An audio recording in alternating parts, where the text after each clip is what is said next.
बदायूं हत्याकांड, पहले घर जाकर मांगी चाय, फिर मासूमों को उतारा मौत के घाट। बदायूं उत्तर प्रदेश के बदायूं जिले में दो बच्चों के खौफनाक हत्याकांड ने पूरे देश को झकझोर कर रख दिया है। इस हत्याकांड के बाद से जिले के लोग में आक्रोश है। पुलिस ने हालात देखते हुए कड़ी सुरक्षा व्यवस्था की है।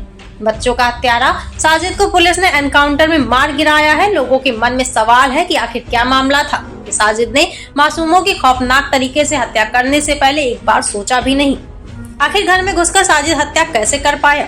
बदायूं की मंडी समिति पुलिस चौकी से 500 मीटर दूर बाबा कॉलोनी में मंगलवार शाम 6:30 बजे ठेकेदार विनोद ठाकुर के दो बेटे आयुष उम्र 13 साल और आहान उम्र 6 वर्ष की चाकू से साजिद ने दो साथियों के साथ गला रेत कर हत्या कर दी।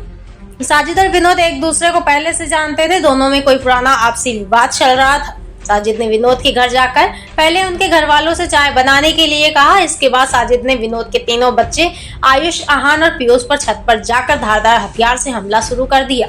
हमले में आयुष, आहान की मौत हो गई। पीयूष को हल्की चोट आई है जिसका इलाज चल रहा है। साजिद दो बच्चों की हत्या करने के बाद मौके से फरार हो गया था। साजिद ने बड़ी ही बेरहमी से दोनों बच्चों की हत्या की है। साजिद के हाथ बच्चों के खून से सने हुए थे। साजिद के पूरे शरीर पर खून ही खून लगा था। जब पुलिस मौके पर पहुंची तो लोगों ने बताया कि हत्यारा साजिद खून से सना हुआ घर से बाहर निकलकर भागा हुआ है। इसके बाद पुलिस साजिद के पीछे लग गई। इंस्पेक्टर गौरव बिश्नोई और एसओजी टीम उसे खोजती हुई शेखपुर के जंगल में पहुंच गई। साजिद ने पुलिस टीम पर फायरिंग की जिससे पुलिस को फायरिंग करनी पड़ी। इसमें साजिद मारा गया। वहीं इंस्पेक्टर गौरव बिश्नोई को भी गोली लग गई है। इंस्पेक्टर को जिला अस्पताल में भर्ती कराया गया है। हालत गंभीर होने पर इंस्पेक्टर को आईसीयू वार्ड में भर्ती कराया गया है जहां उनका उपचार चल रहा है। इस खौफनाक हत्याकांड के बाद से तनाव का माहौल बना हुआ है। बरेली एडीजी और आईजी मौके पर हैं और शांति व्यवस्था बनी हुई है। लोकसभा चुनाव के मद्देनजर पहले से फोर्स थी। कुछ लोगों ने विरोध किया लेकिन उन्हें समझाया गया और बॉडी को पोस्टमार्टम के लिए भेज दिया गया है। वारदात 6:30 बजे साजिद अपने भाई जावेद के साथ विनोद के घर पहुंचा। 6:30 बजे संगीता दोनों के लिए चाय बनाने चली गई।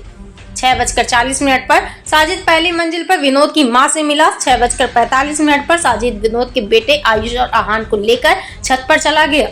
6:55 पर विनोद का मंझला बेटा पीयूष पानी लेकर छत पर पहुंचा। 7 बजे पड़ोसियों ने संगीता और पीयूष को बाहर खींच लिया।